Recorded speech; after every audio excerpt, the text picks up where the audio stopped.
Subscribe करें और bell दबाएं ताकि कोई खबर रह न जाए।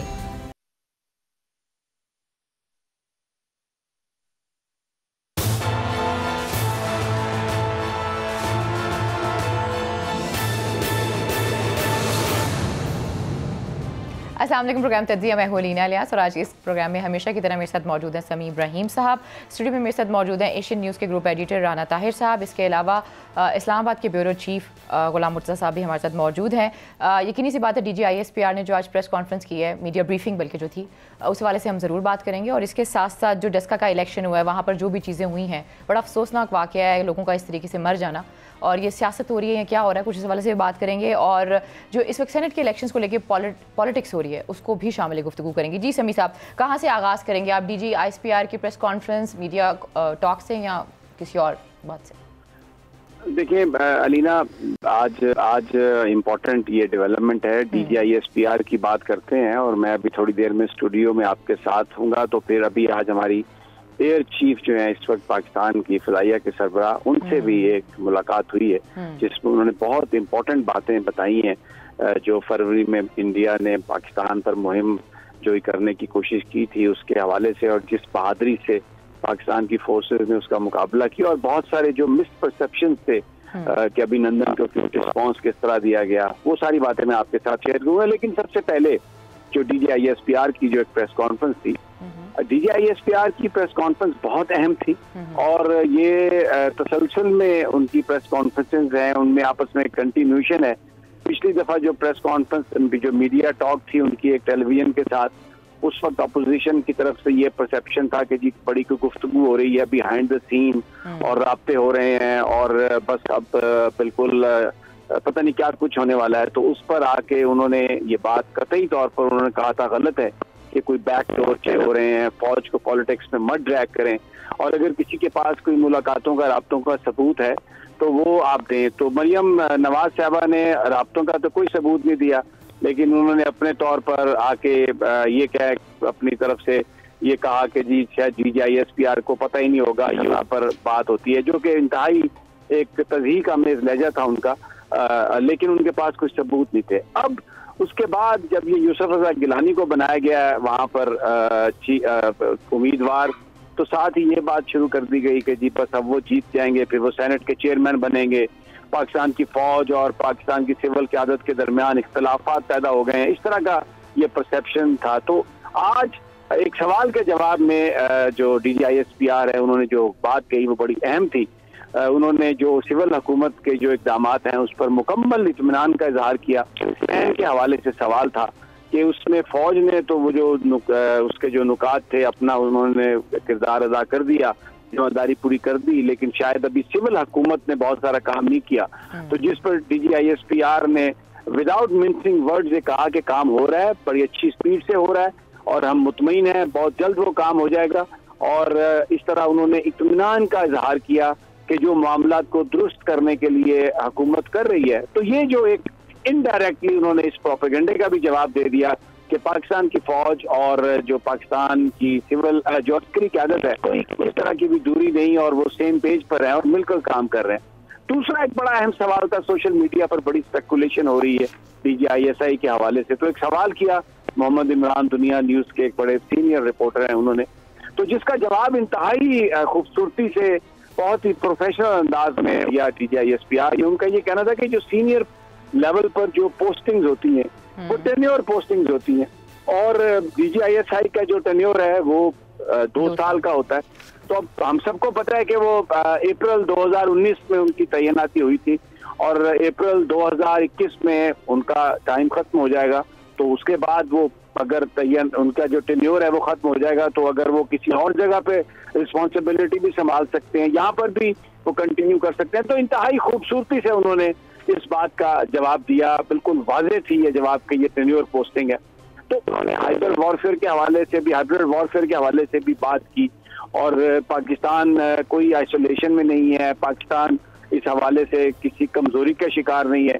तो अब निहायत ही ये अहम प्रेस कॉन्फ्रेंस थी आज DGISPR की, जिसने एक तो ये इस अज़्म का इजहार हुआ कि रद्दुल फसाद ने जो कुछ किया था, जो कामयाबियां थी, पाक फौज उसको आगे ले जाएगी हर कीमत पर, और जो सिविल क़यादत है इसमें कोई शक नहीं कि अभी बहुत कुछ होना बाकी है, लेकिन दोनों सेम पेज पर हैं, सिविल और अस्करी क़यादत, and they working together, they working jointly to Pakistan.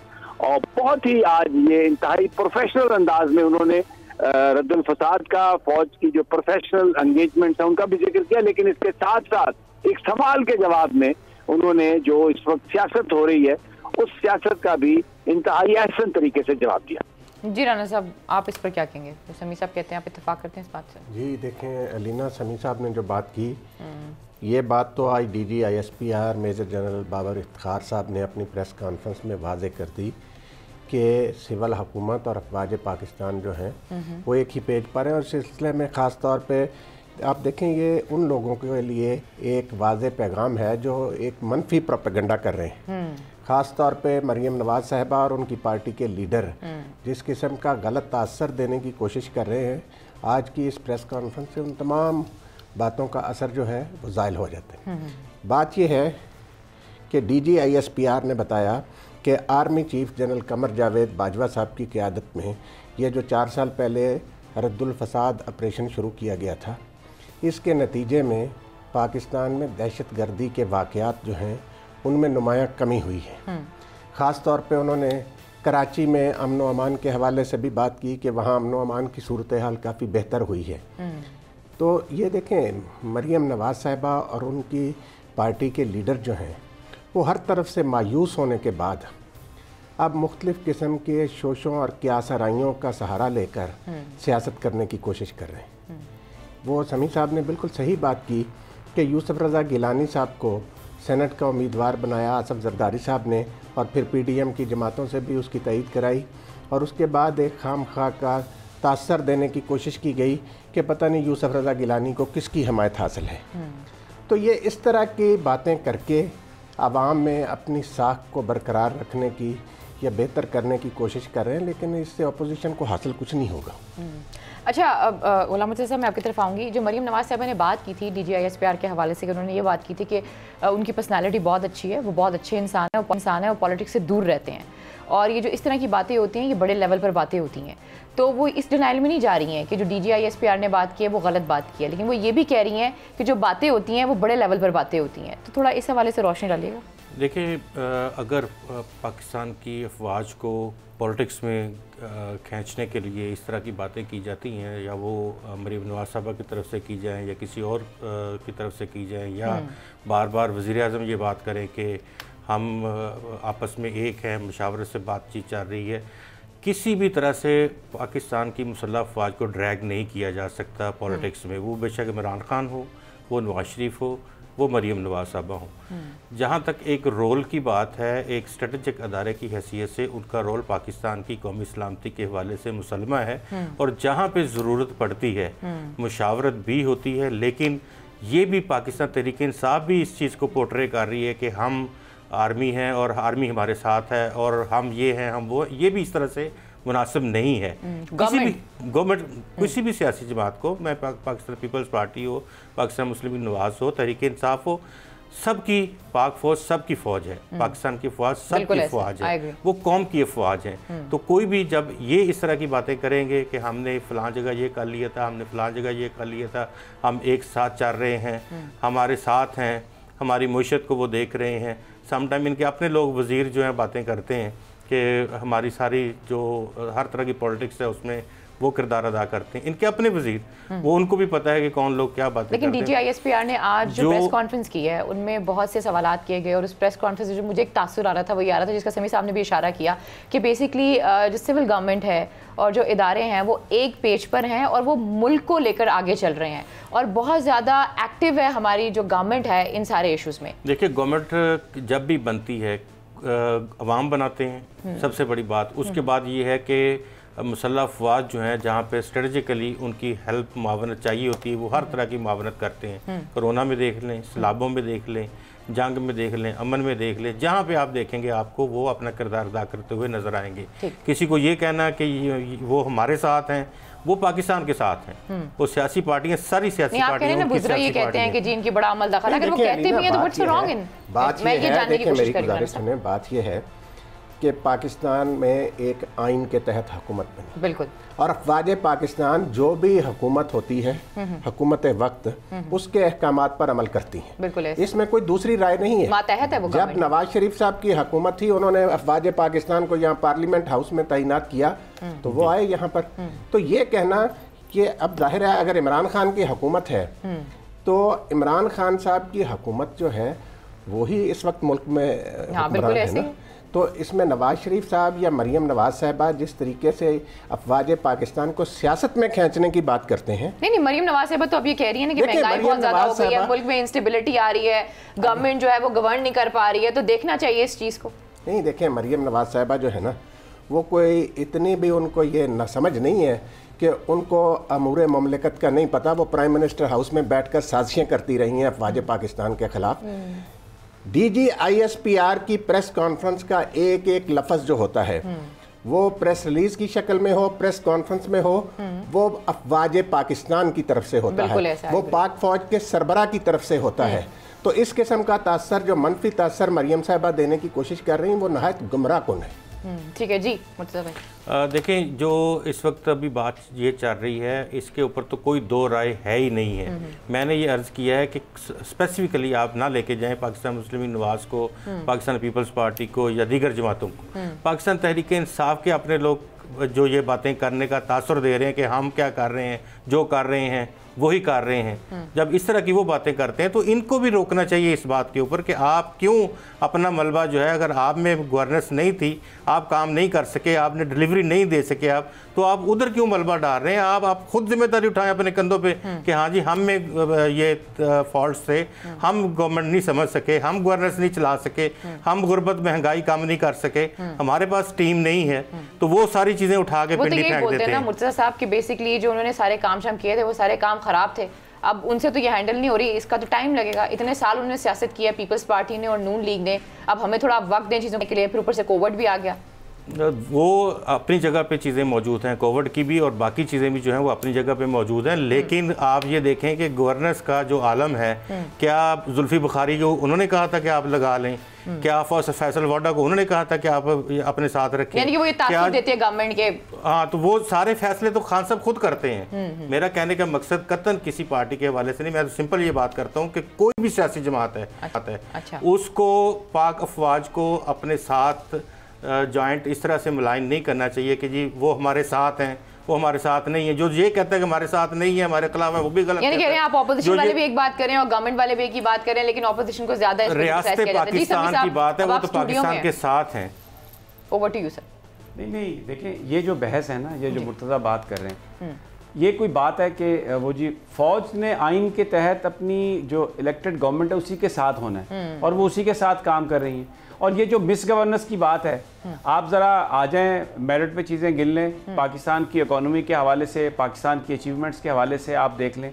IMF का जो सस्पेंडेड प्रोग्राम था वो IMF ने बहाल किया है, ये कह कर के जो रिफॉर्म्स हैं वो ठीक चल रही हैं। जो आपका करंट अकाउंट में जो डेफिसिट था वो आपका सरप्लस में चला गया। आपने इसके बावजूद कि अमेरिका का इतना प्रेशर है अपने साथियों पर, दोस्तों पर, आपने OIC से कश्मीर के हवाले से ले ली, स्टेटमेंट ले ली। सऊदी अरब और जो ताल्लुकात UAE के साथ ख़राब थे, फिर बिलाकर आपने उनसे वो रियायत ली है उस कर्जे में जो उन्होंने दी थी। कोविड की दुनिया, जिस तरह पाकिस्तान ने कोविड को हैंडल किया, पूरी दुनिया तारीफ़ कर रही है। बिल गेट तारीफ़ कर रहा है, WHO, कितना तरक्की याफ्ता मुल्क है अमेरिका, वहाँ पर लोग मर गए लाखों की तादाद में। पाकिस्तान में स्मार्ट लॉकडाउन की जो पॉलिसी थी, हालांकि कितना पीपल्स पार्टी ने तनकीद की हमारे कि जी टोटल लॉकडाउन होना चाहिए। हमारे पड़ोस में मोदी ने किया टोटल लॉकडाउन, वहाँ पर क्या सूरत हाल है, लोग कितने लाखों की तादाद में वहाँ पर बर्बाद हो गया, पूरी इकॉनमी उनकी बैठ गई। पाकिस्तान इसके बावजूद, अभी आप ये बात कर रहे हैं कि जी मिस गवर्नेंस की बात है, मैं शोरकोट से मेरा ताल्लुक है, देहात से मेरा ताल्लुक है, पहली दफ़ा ये हुआ है कि जो किसान है उसको प्रोड्यूस की कीमत मिली है। ये जो गन्ने के जो काश्तकार थे उनको सालों साल पेमेंट नहीं होती थी, टाइम पे क्रशिंग शुरू हुई है, सड़कों पर अब ट्रालियां नहीं लगती, ट्रैफिक ब्लॉक्स नहीं होते और आपको पैसे जो हैं वो पहली दफ़ा मिल रहे हैं। बहुत सारे ठीक होना भी बाकी है। मिडिल क्लास जो थी, जो जो तनख्वाहदार तबका है उसने सफ़र किया, लेकिन अभी 25% 40% यहाँ पर इस्लामाबाद में तनख्वाह में इजाफा किया गया। यूथ के लिए लोन, बहुत कुछ होना बाकी है। लेकिन ये मिस गवर्नेंस, कौन सी मिस गवर्नेंस है मुझे बता देना मुर्जा साहब, जरा इंसिडेंट मुझे कोट करके बताएं। मैं अर्ज करता हूं, आटे की कीमत अगर डबल कर दी जाए तो ये कौन सी गवर्नेंस उन्होंने ये कहां पे डबल कीमत हुई है? किसने की डबल कीमत? पाकिस्तान में अभी 74 रुपए किलो आटा मिल रहा है। अगर आप जाए मार्केट तो आपको पता चलेगा 105 रुपए किलो चीनी मिल रही है, जो 55 रुपए किलो थी ये 55 रुपए ऊपर में डाले गए। ये कहां से? यहाँ 2018 में 55 रुपए रेट था उसका, उसके साथ आगे चले जाए 2017 में भी 110 रुपए पे गई थी। बिजली की कीमत जो है वो 7 मरतबा बढ़ क्यों बढ़ी है? क्यों बढ़ी है? एक सेकंड, क्या हो गया? क्यों बढ़ी है बता देना, क्यों बढ़ी है? इसलिए मैं बताता हूं आपने के साथ मुआहदे किए हुए थे। नहीं, आपने महंगी बिजली के मुआहदे किसने किए? ये मिस गवर्नेंस तो वही मुआहदे वही चल रहे हैं। तो भाई तो उन मुआहदों को खत्म किया ना गवर्नमेंट ने, उन मुआहदों को खत्म किया गवर्नमेंट ने। मिस गवर्नेंस किसकी है? ये बेनजीर भुट्टो की है जिसने IPPs किए। ये 2 करोड़ घर 2 करोड़ घर कहां पे गए? वो 2 करोड़ नौकरियां किधर गई? वो बंदे कहां गए? वो आप सारे कुछ कोई एक चीज तो बता दें। आटे की जो रिपोर्ट आई उसका क्या बना? शुगर की जो रिपोर्ट आई उसका क्या बना? ये भी बता दें। करप्शन की हालत इंडेक्स कहां चला गया? GDP आपका 0.5 कहा है कि इन्वेस्टिगेशन हो रही है। वो तो आज ही कहा होगा ना, बिल्कुल इन्वेस्टिगेशन चलती रहेगी। आप इकोनॉमी को कवर करते रहे, आपके स्टॉक मार्केट इंडिकेटर्स कहां गए हैं? और ये तो आप नून लीग की बात, स्टॉक तो वो जो इकोनॉमी को शो करते हैं, नून लीग के कायद बातें करते हैं ना कि वो 2 करोड़ नौकरियां कहां, ये तो वो बात कर रहे हैं। ये तो मेरे साथ तो आप बात करें जो कोई रैशनल हो। अब ये तो अब नारेबाजी की बात कर रहे हैं कि जी वो 2 करोड़ नौकरियां कहां पे गई? नौकरियां सर ये नारा हमने तो नहीं लगाया था, PTI ने लगाया था ना सर। ये नारेबाजी तो PTI ने फैसलाबाद में 90 दिन का प्लान तो PTI ने बनाया था। उन्होंने कहा था कि हम डिलीवर करेंगे। भाईजान अर्ज ये है कि सेनेट दें तो मैं बात कर लूं। सेनेट इंतखाब की अगर बात कर रहे हैं ना, आप सेनेट इंतखाब की बात कर रहे हैं, आज वही काम हुआ है कि पेशावर में जब वज़ीर-ए-आज़म साहब गए हैं 20 MP फिर आज गैर हाजिर थे। शाह फरमान की ऐसी तैसी की उन्होंने कि किधर हैं ये बंदे? भाई हम तो साथ ही हैं अभी भी गवर्नमेंट के उसी तरह से। हमारा तो क्योंकि लेना देना किसी सियासी पार्टी से नहीं है, उनके अपने बंदे उनको छोड़ के भाग गए सिर्फ साथ होंगे। इसकी वजह से हम कोई गवर्नमेंट के, हम तो इंडिपेंडेंट काम कर रहे हैं और कोई हम किसी गवर्नमेंट के साथ या मुखालिफ नहीं है। मैं वो उस पर बात कर रहा हूँ जो किसी परफॉर्मेंस पे बात है, जो हमारा जो मनसब है, जो शुभ है। अब अगर किसी पार्टी के आदमी किसी मीटिंग में नहीं आए तो ये उस पार्टी का मसला है, उनके डिसिप्लिन का मसला है, हमारा इससे कोई ताल्लुक नहीं है। मैं वो बात कर रहा हूँ जो आपने बात की है कि जी करोड़ रुपए की करोड़ों नौकरियां, ये 2 करोड़ नौकरियां। आप भी उसी इलाके से हैं जिस इलाके से मैं हूँ। फैसलाबाद में, गुजरावाला में, जहां पर टेक्सटाइल इंडस्ट्री है कैपेसिटी पे काम कर रही है। ऑर्डर नया नहीं ले सकता पाकिस्तान ये, और वहां पर मजदूर नहीं मिलता। और ये जो आप बात यहाँ पर कर रहे हैं ना, अर्बन जो एरियाज हैं जहां पर तनख्वाहदार, पूरा पाकिस्तान एक तरह का नहीं है, जो तनख्वाहदार लोग हैं उनका मसला अपनी जगह पर है, जो मिडिल क्लास शहरों में रह रही है क्योंकि उनकी इनकम नहीं बढ़ी और महंगाई बढ़ गई है, दैट इज देयर। लेकिन ये मिस गवर्नेंस किसकी है? ये बिजली का रेट क्यों बढ़ रहा है? मुझे ये बताइए ना। IPPs के साथ मुआहदे किसने किए? ये बिजली महंगी कौन बना रहा है? कालाबाग डैम ये इमरान ने नहीं बनने दिया। भाई आप उसको जरा, अभी रिवाइज किए हैं सारे IPPs के साथ एग्रीमेंट। अभी IMF ने पाकिस्तान में पहली दफा जो तनख्वाह बढ़ी है उस पर एतराज नहीं किया, इसलिए कि उनको ये समझाया गया कि देखें ये प्रॉब्लम है। अच्छा, मैं ये कहता हूं कि इसमें कोई शक नहीं, बहुत सारे एरियाज में काम होना बाकी है, लेकिन ये कहना कि जी गवर्नमेंट चल नहीं रही, ये मिस गवर्नेंस है और ये फौज उसके साथ चल रही है और उसके साथ नहीं चल रही, ये एक बयानिया है, ये एक नैरेटिव है। मैं अभी एयर चीफ के पास से उठ के आया हूं, उन्होंने जिस तरह से बात की, जो बयानियों की बात की कि किस तरीके से मोदी ने, आज उन्होंने एक बात खुलकर कही। उन्होंने कहा मैं अल्लाह को हाजिर नाजिर जानकर कहता हूं कि अभिनंदन को जो छोड़ने का फैसला था ये हमारा पाकिस्तान का सिविल और पाकिस्तान की अस्करी क़यादत का फैसला था, कोई दबाव नहीं था। और ये एक बयानिया है मोदी का, और उसके मतलब अब जो उस बयानिया को सपोर्ट करते हैं, फोन आ गया जी छोड़ दिया, फोन आ गया छोड़ दिया, ऐसा नहीं है। उन्होंने कहा कि ये हम लोग जेनेवा कन्वेंशन पर, we are law abiding by people. हम दुनिया में जो हमने मुआहदे किए हैं हम अपने मुआहदों की पासदारी करते हैं। हमारा ये फैसला था कि उस पायलट था वो आया, हमने पकड़ लिया और उसको भेज दिया हमने, और एक जेस्चर दिया हमने कि हम कानून की पाबंदी करने वाले। तो लेकिन उसके बारे में बयानिया क्या? अभी ये मरियम नवाज को पूछ लें वो कहेगी फ़ोन आए, एहसन इकबाल को पूछ लें वो कहेगा फ़ोन आए, मोहम्मद जुबैर को पूछ लें वो कहेगा फ़ोन आए। तो ये तो एक बयानिया की जंग हो रही है सारी की सारी। मिस गवर्नेंस का जो बयानिया है वो दे रही है अपोजिशन। हर बंदा is entitled to their thoughts. खामियां हैं, लेकिन भाई उसकी जिम्मेदारी भी तो फिक्स करें ना आप कि जिम्मेदारी किस पर है। अगर 2.5 साल की सारी बीमारियों की जिम्मेदारी जो है वो पिछली हुकूमतों पे डालनी है, और जो IPPs का जो मुआहदा है आज से 10 साल पहले हुआ जिसके तहत बिजली बनेगी, और आप उसको मुआहदे में ये लिखा हुआ है कि आप उसको यकतरफा तौर पर खत्म नहीं कर सकते, आपको इंटरनेशनल अदालत में ले जाया जाएगा और आप वहां पर मिलियंस ऑफ डॉलर्स पे करेंगे। तो मुझे बताएं कौन रिस्पॉन्सिबल है? 10 साल के बाद भी वो जिन्होंने कारके का क्या हुआ था? यही बातें अगर कर लें आप, अगर आप ये बात करते हैं तो पाकिस्तान पीपल्स पार्टी की पहली गवर्नमेंट के ऊपर इल्ज़ामात आज तक लगते आ रहे हैं कि उन्होंने बहुत महंगे मुआहदे किए थे, सेंट्स में मुआहदे किए हुए हैं, और मुआहदे जो इंटरनेशनल आर्बिट्रेशन में चले जाएं। आप अगर इस तरह का मसला होता, वन साइडेड कोई चीज़ हो, तो आप इंटरनेशनल आर्बिट्रेशन 61 में जा सकते हैं, लेकिन ऐसी कोई चीज़ नहीं थी। ये सारी मुआहदा पढ़ा, सारी मैंने मुआहदे, मैंने नहीं पढ़े मुआहदे जो आप ये बात कर रहे हैं। मैंने ओरिएंट का मुआहदा पढ़ा हुआ है, मैंने ओरिएंट का IPPs के एग्रीमेंट, मैं दावे से कहता हूं आप ये जो बात कर रहे हैं आपने ये कारके के मामले में क्या हुआ पाकिस्तान के साथ, फिर वो किसने ठीक कराया? इसी हुकूमत ने ना, किया हुआ उनका था, आके ठीक तुर्की के साथ बात करके। नहीं, वो तो तैयब अर्दोगान ने मेहरबानी की, इमरान खान ने जाती तौर पर उनसे रिक्वेस्ट की, उन्होंने कारके कंपनी से उनसे बात करके, तो वो जो $1 बिलियन थे, वो जो जुर्माना पाकिस्तान को हुआ था, वो उन्होंने उसको सेटल किया। कारके से तो जान सर छूट रही थी, वो तो उस वक्त के चीफ जस्टिस इफ्तिखार चौधरी ने उसको रोक दिया कि ये इनका जहाज रोक दें। अभी लेकिन अदालती हुक्म के ऊपर कौन अदालती हुक्म के आगे जाए? अच्छा, फिर इसको छोड़े, कारके का रुका, फिर इसको छोड़े। ये जो नैब का मुआहदा ब्रॉडशीट का हुआ था, उन्होंने आपके हाई कमीशन के अकाउंट से पैसे निकाले हैं कि नहीं? $29 मिलियन।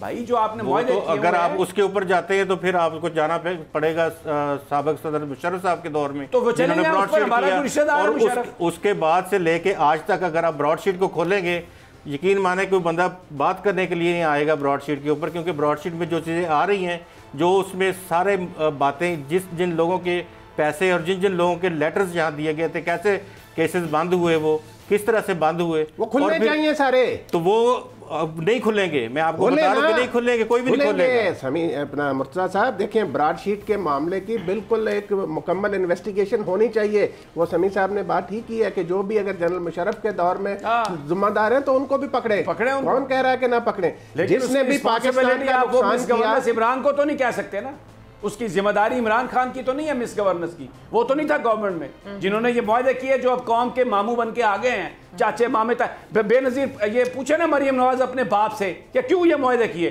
अपने चाचू से पूछे ना कि ये 400 अरब रुपए मोटरवेज पर, ये जो मेट्रो पर और ऑरेंज ट्रेन पे लगा दिए, ये पंजाब की सड़कों पर लगाए जाते 400 अरब, तो पूरे पंजाब की सड़कों पर ओवरहेड ब्रिजेस बनते और 1 लेन और बनती। ये चाचे से पूछे ना, मिस गवर्नेंस वो थी। ये कौन से मिस गवर्नर है जिसका आप जिक्र कर रहे हैं? ठीक हो गया समी साहब, प्रोग्राम में वक्त एक छोटी सी ब्रेक है, जब ब्रेक से वापस मजीद भी बात करते हैं। Stay with us.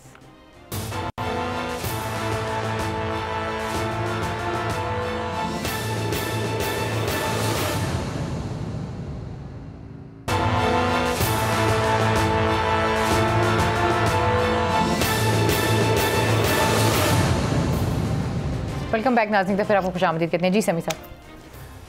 जी अलीना, थोड़ा सा अगर आप मुझे इजाज़त दें तो मैं, क्योंकि आज एक इंटरेक्शन हुई थी हमारी एयर चीफ़ के साथ, जिसके मैंने कुछ हिस्सा उसका पहले ब्रेक पर जाने से जिक्र किया, जिसमें एक बात तो बड़ी वजाहत से ये आई कि जो अभिनंदन था उसकी जो रिहाई थी, वो एयर चीफ़ ने बिल्कुल उसको ऑन रिकॉर्ड कहा है कि ये ना किसी ब्लैक मेलिंग का नतीजा थी, ना कोई प्रेशर पाकिस्तान कोई ना ले रहा था, और ना ही कोई पाकिस्तान की सिविल और पाकिस्तान के अस्करी क़यादत पर कोई प्रेशर डाल सकता है।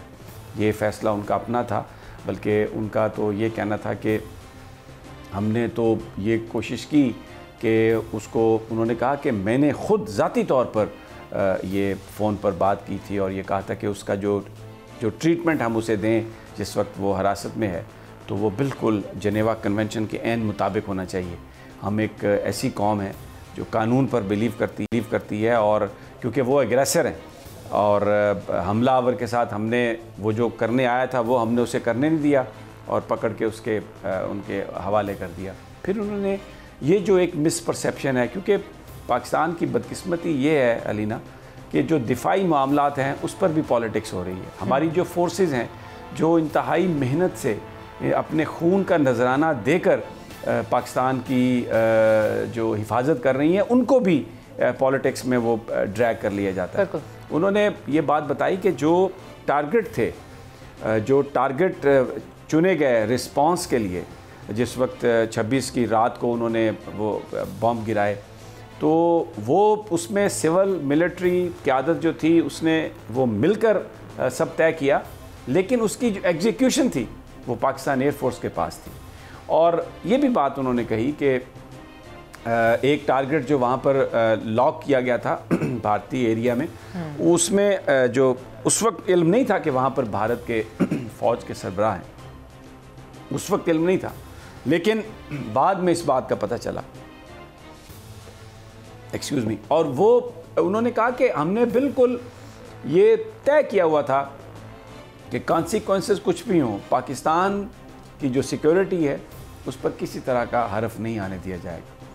फिर ये बात भी एक होती रही कि पाकिस्तान जो पूरी तरह शायद तैयार नहीं था, उन जहाज़ों को किस तरीके से मौका मिल गया कि वो पाकिस्तान आ गए। तो वो बड़ा एक उन्होंने खूबसूरत उनका जवाब था एक सवाल के पर कि आप ये बताइए कि दूसरे दिन तो भारत भी पूरी तरह अलर्ट था, तो हमने जब उनके जहाज़ गिराए तो वो हम पर क्यों हमलावर नहीं हो सके।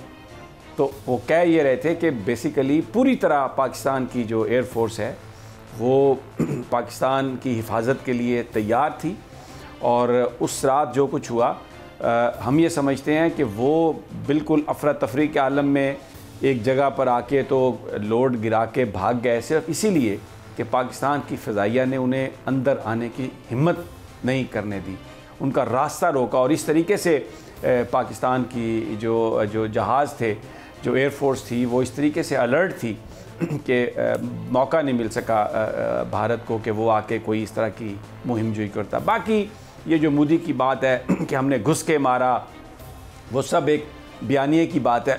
वो अपनी कौम को धोखा देने के लिए वो जो कुछ करते हैं अपने बयानियों को प्रमोट करने के लिए, लेकिन पाकिस्तान की फोर्सेस पूरी तरह तैयार है। अब एक बात जो है, और मैंने सवाल किया उनसे कि राफ़ेल जो प्लेन है वो जब मिल गए हैं भारत को, तो उसके बाद जो बर्तरी है भारत की वो एयरफोर्स पर ऐसा लग रहा है कि हो गई है।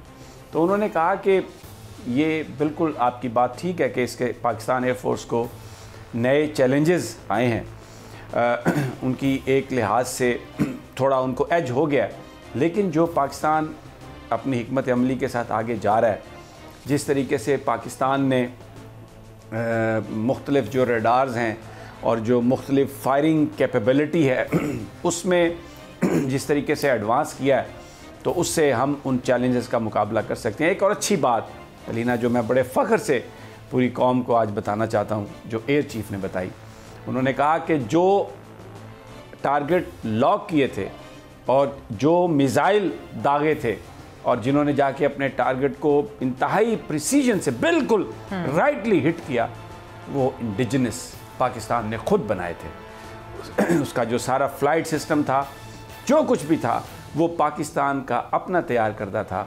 तो वो उस दिन जो भारत के अंदर घुसकर जो भारत के जो टारगेट से उनको जो लॉक करके जो बम जिनसे वो सब चीज़ तबाह की गई, वो पाकिस्तान के अपने तैयार करदा वो हथियार थे और अपने मिसाइल थे। तो बहुत कुछ होना बाकी है, इसमें कोई शक नहीं, लेकिन जो पाकिस्तान की एयर फोर्स है, पाकिस्तान की जो हमारी जो फ़ौज है, जिस तरीके से वो फोकस किए हुए है पाकिस्तान की हिफाजत के लिए, और ना वो पॉलिटिक्स में पढ़ते हैं, ना वो पॉलिटिक्स की तरफ जाते हैं। बयानिया बनाना ना बनाना ये सियासतदानों का काम है, बयानिए का जवाब देना भी सियासतदानों का काम है, लेकिन वो हम वक्त तैयार हैं इस हिफाजत के लिए। और ख़ास तौर पर एक चीज़ जो हमारे सियासतदानों को अलीना समझने की ज़रूरत है, जो मॉडर्न वॉरफेयर है वो हवा में लड़ी जाएगी, वो आपकी जो एयर फोर्स की कैपेबिलिटी है उस पे है। पाकिस्तान एयर फोर्स ऐसे लोगों पर मुश्तमिल है, वेरी टैलेंटेड, वेरी स्किल्ड, लेकिन ज़ाहिर है आपको क्वालिटी भी चाहिए वेपन्स की और क्वांटिटी भी चाहिए, उसके लिए फंड्स भी चाहिए, लेकिन उसके लिए अंडरस्टैंडिंग चाहिए। पॉलिटिकल लीडरशिप को ये अंडरस्टैंडिंग होनी चाहिए कि जो मौजूदा या आने वाले दिनों में जो जंग है, आप अफ़गानिस्तान को देखें, आप इराक़ को देखें, आप अमेरिका के अटैक्स देखें, वो सारे के सारे जो हैं फ़ज़ा से हो रहे हैं, एयर से हो रहे हैं। तो जो एयर फोर्स है उसको बढ़ाना, उसकी ताकत को बढ़ाना शायद वक्त की अहम ज़रूरत है अलीना, अहम ज़रूरत है। और हमारे जो पॉलिटिशियन हैं उनको इसका अदराक बहुत ज़रूरी है। राना साहब बिल्कुल आप सही बात कह रहे हैं कि एयर चीफ ने, जैसे आपने बताया कि ये बात पूरी कौम के लिए बहुत फ़ख्र की बात है कि पाकिस्तान ने भारतीय टारगेट्स को जिस तरीके से लॉक किया और उसके लिए जो कुछ भी इस्तेमाल हुआ वो सारा पाकिस्तान का अपना तैयार करता था। इस पर यकीनन हमारी पूरी कौम को फ़ख्र है।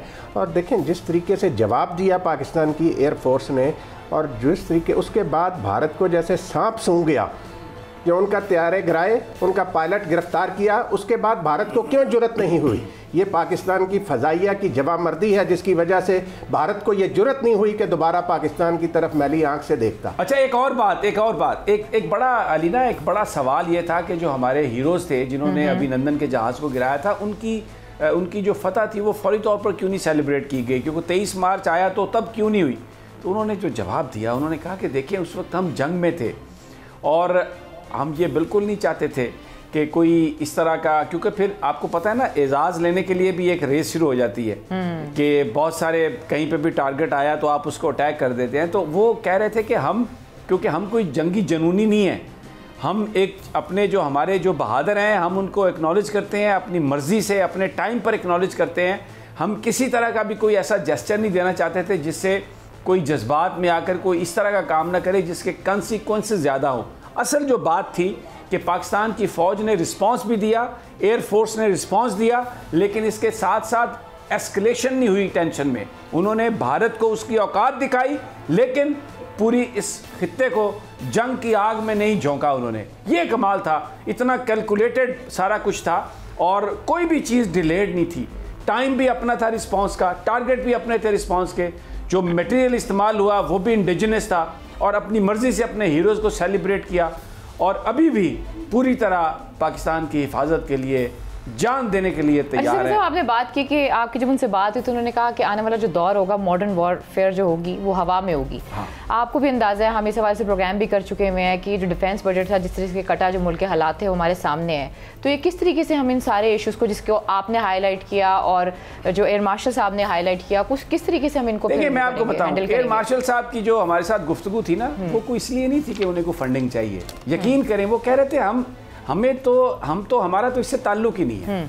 और उन्होंने कहा कि बहुत सारी चीज़ें, उन्होंने कुछ बड़े वाक़यात भी सुनाए जिसमें बड़ा महंगा असला पाकिस्तान ले सकता था, बट उन्होंने कहा हमें अपनी हालत भी देखनी है। हमारी जो गरीब कौम है, हम उसके पैसे लेके सारे इस पे नहीं झोंकेंगे, हम अपनी जानों का नजराना देंगे, हम अपनी टेक्नोलॉजी को अपग्रेड करेंगे। लेकिन एक चीज़, ये सियासतदानों का काम है कि वो अपनी बजटिंग इस तरह से करें कि जिन लोगों के ज़िम्मे ये काम है, जो ये सब करना चाहते हैं और जिनकी ये रिस्पॉन्सिबिलिटी है, आप उनको वो हर चीज़ प्रोवाइड करें जिससे वो पाकिस्तान की हिफाजत को। मुझे भुट्टो साहब याद आ गए, जैसे उन्होंने कहा था कि हम घास खा लेंगे लेकिन जो हमारा न्यूक्लियर प्रोग्राम है वो बनेगा। खैर जी, प्रोग्राम में वक्त एक छोटी सी ब्रेक है, जब ब्रेक से वापस आते हैं इस पर मजीद भी बात करते हैं। Stay with us.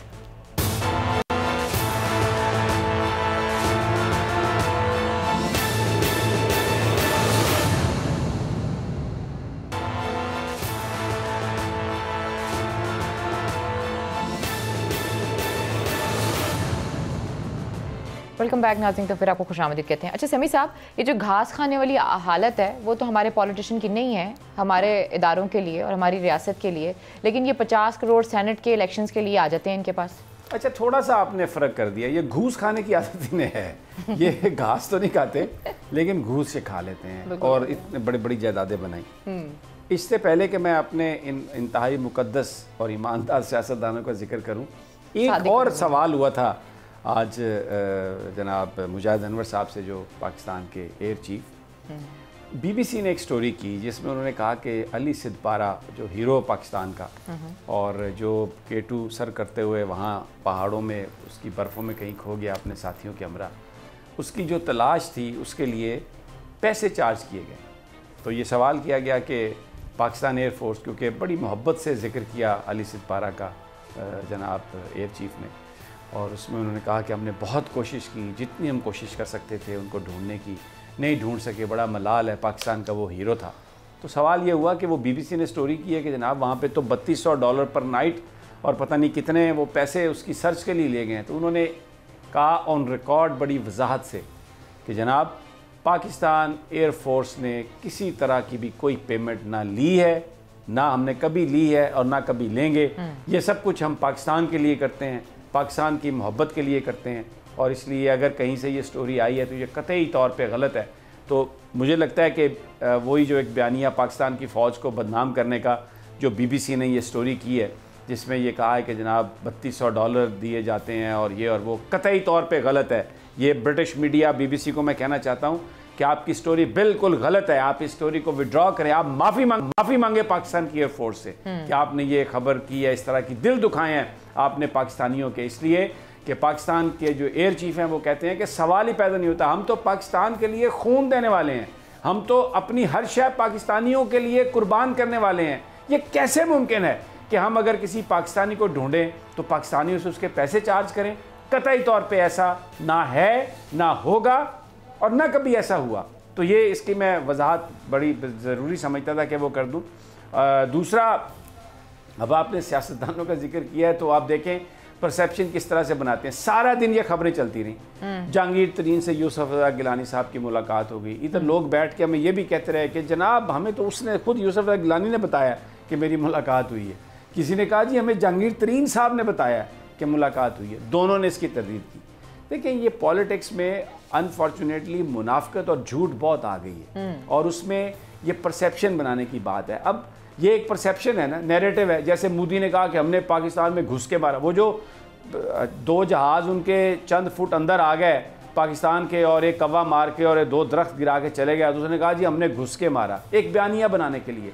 तो ये भी यूसुफ रज़ा गिलानी को खड़ा कर दिया है। और फिर खबरें इस तरह की कि जनाब बस मरियम नवाज साहबा कहती हैं कि मैं इस्लामाबाद में रहूँगी, मैं कहीं नहीं जाऊँगी, और एस्टेब्लिशमेंट पीछे हटी है तो देखें वो इलेक्शन जीत गए हैं, वो इलेक्शन हार गए हैं।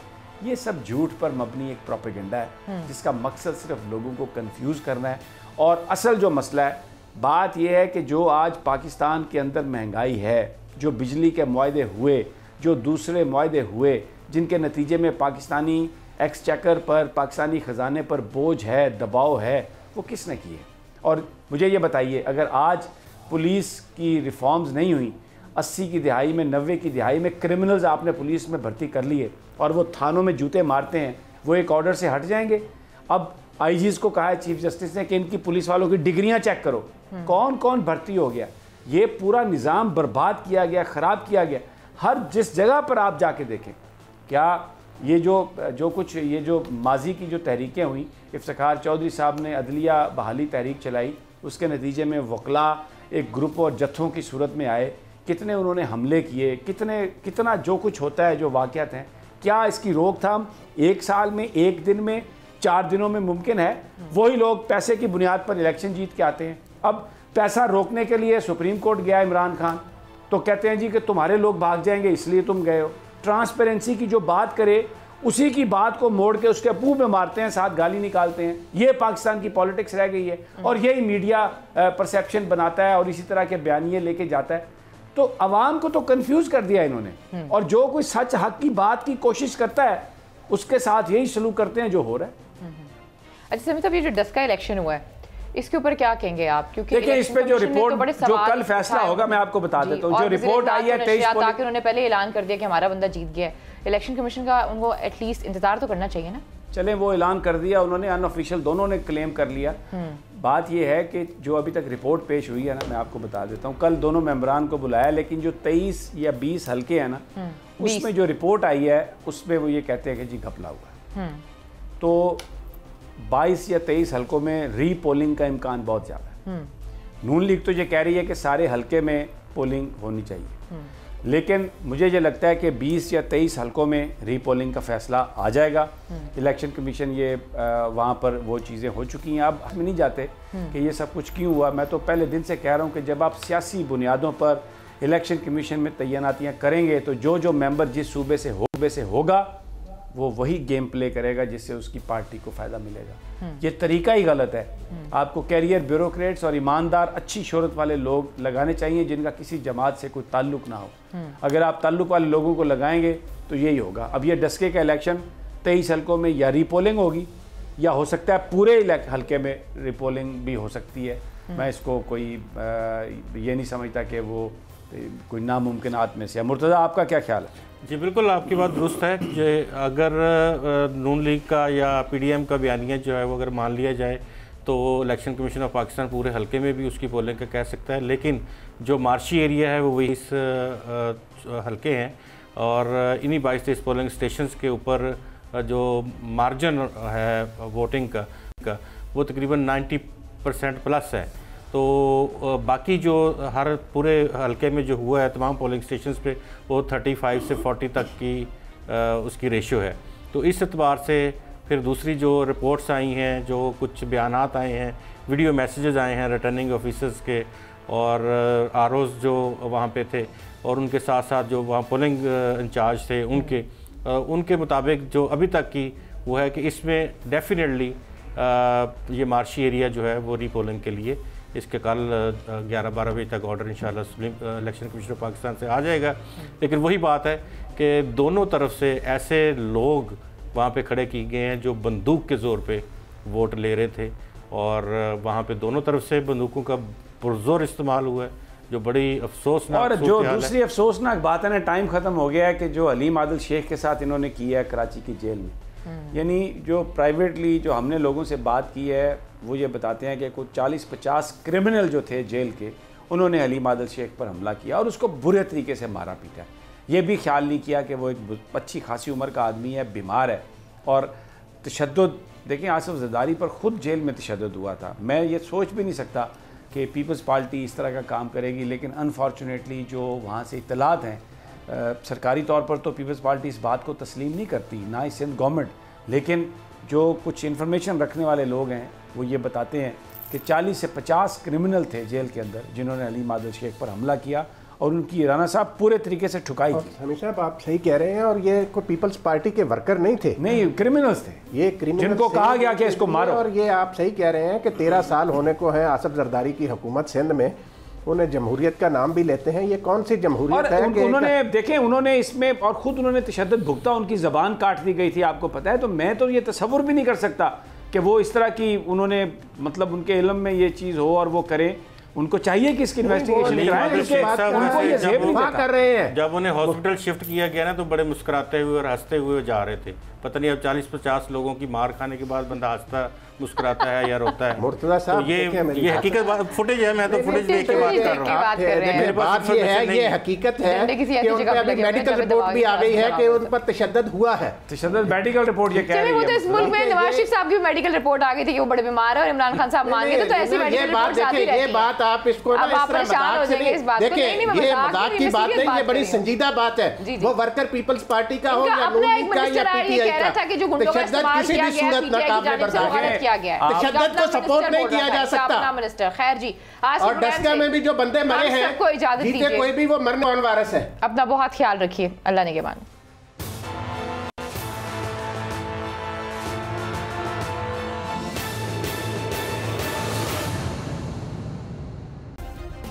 सब्सक्राइब करें और बेल दबाएं ताकि कोई खबर रह न जाए।